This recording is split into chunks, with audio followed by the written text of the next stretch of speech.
Who are my patients have heard this before, but it's a good refresher. So this is why I'm going to explain how this thing works. It's a low carb diet.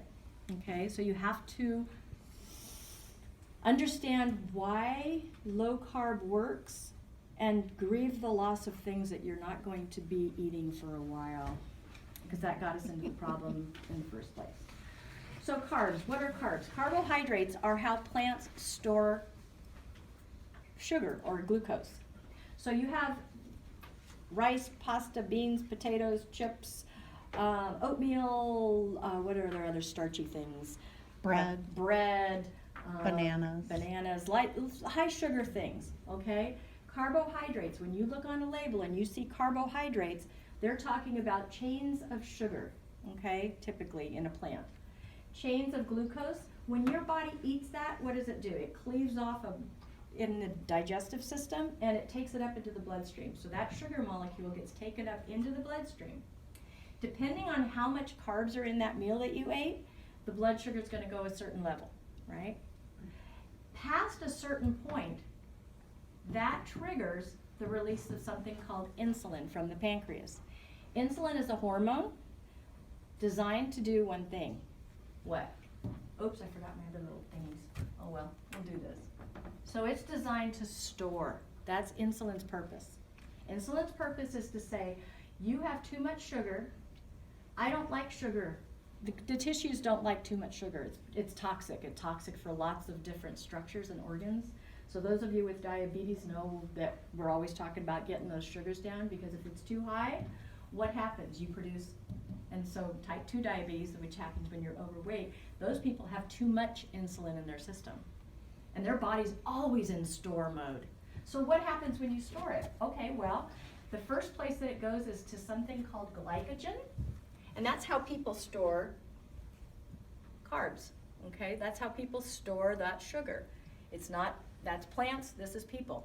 So all of this sugar molecules are stored in this thing called glycogen, surrounded by a ton of fluid. Okay, so these are stored around the liver and the muscles. You can store about 1,500 calories worth of glycogen, 1500. That's enough for about 2 to 3 days of emergency supply. This is your emergency supply of stuff. Body always wants to use this first, and we'll come back to why that's important. When you're full, your glycogen levels are full, which, you know, we live in the land of plenty and we eat lots of carbs. So most of us run around with glycogen completely full. What happens when we have a little extra? Okay, well, that's full. You can't store any more there. What then happens is that glucose molecule goes through the liver and gets transformed into, actually I like this little thing because I think this is cool. Anybody ever had a lipid panel and they talked about the triglycerides? These guys carry the fat to be deposited where the fat is, okay? So you have glycogen levels are full, blood sugar needs to be stored, goes through the liver, and gets deposited as fat. But what happens in the meantime is those triglycerides go up in the bloodstream. And what carries the triglycerides? What carries the triglycerides? Because they don't just sit there all by themselves. They have to have something that kind of carries them. Has anybody heard about LDL? That's a cholesterol molecule. That carries that triglyceride out to the fat.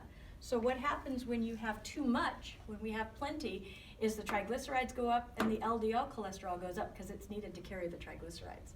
So when your doctor starts talking about the triglycerides going up, that can go down over a day. If you shut this process down, those triglycerides go down quickly.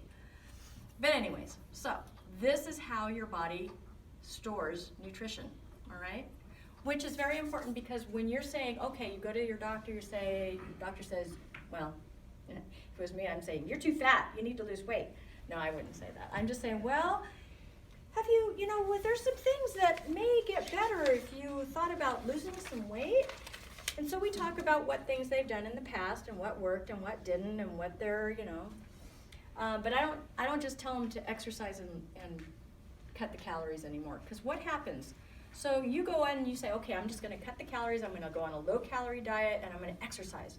So you go and you're exercising and you're cutting the calories, but you're just looking at calories. You're not working about any of this carb stuff.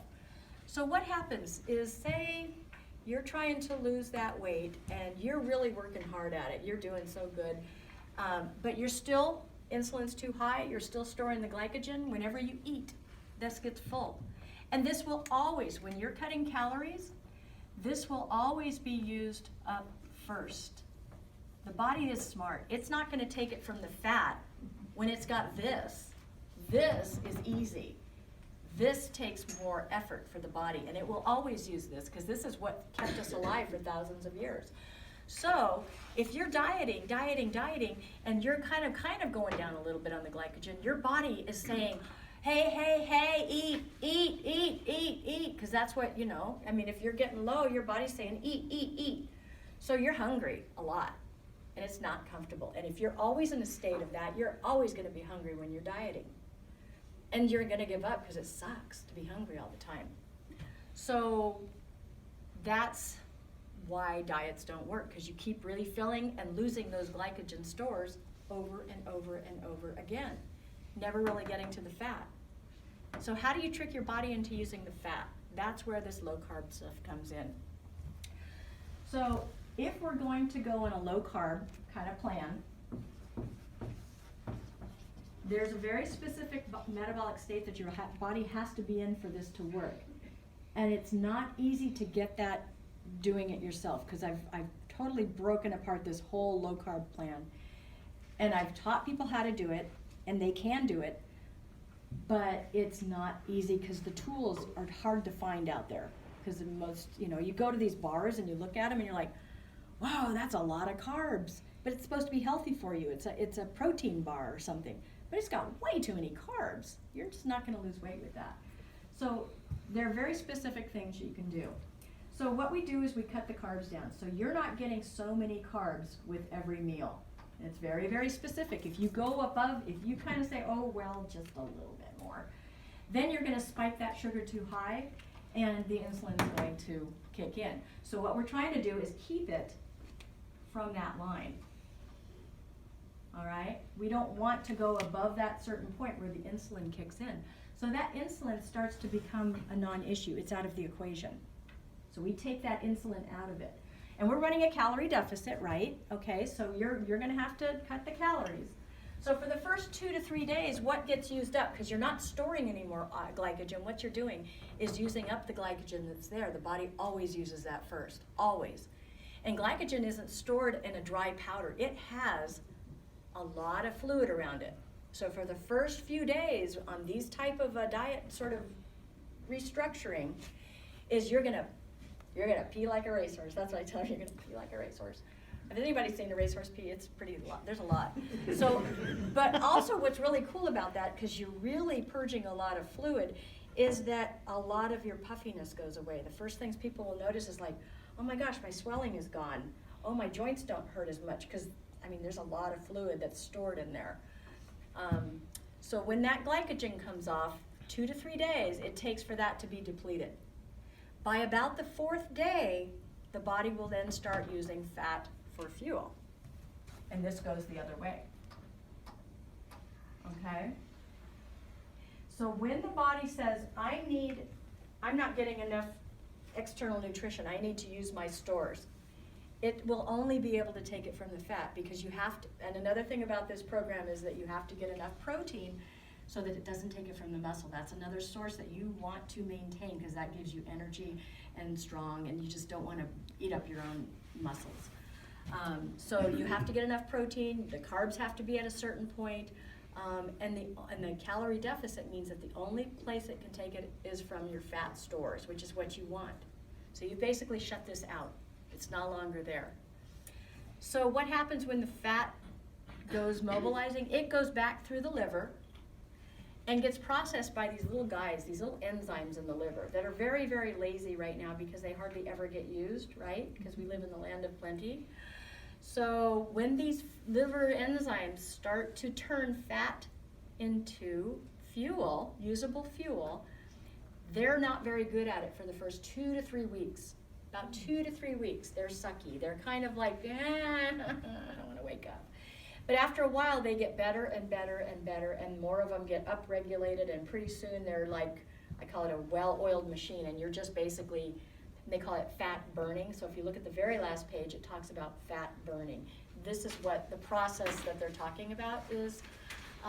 When you turn fat into fuel, these liver enzymes, we tell people do not increase your exercise or start a new exercise program during the first, I'd say, month, because you're not gonna have that extra stuff, because you need to burn that fat to be able to use this other stuff. So fat turns into fuel. The fuel that it turns into is something called ketones, and a lot of people that have diabetes say, oh, that's bad to have ketones in my urine. In this situation, it's fat burning, and it's a very mild ketosis. Ketones can be used for fuel in the body, just like sugar, okay, like glucose. It's an alternative form of fuel for the body. Body's fine with it. There's whole cultures that just eat fat and protein and hardly any carbs at all. Think about the Eskimos up in the Arctic Circle. What do they eat? Fish, blubber. Yeah, they don't eat a whole lot of carbs. They're fine up